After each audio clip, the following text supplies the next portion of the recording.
I'm going to show you how to set up a Google Slide project. So we have already logged into our Google Drive, and I'm going to go to New, and I'm going to go to Google Slides.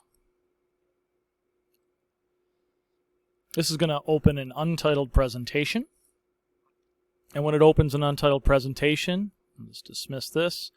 I'm going to click up where it says Untitled Presentation one time with the left mouse button. I can hit backspace to delete that.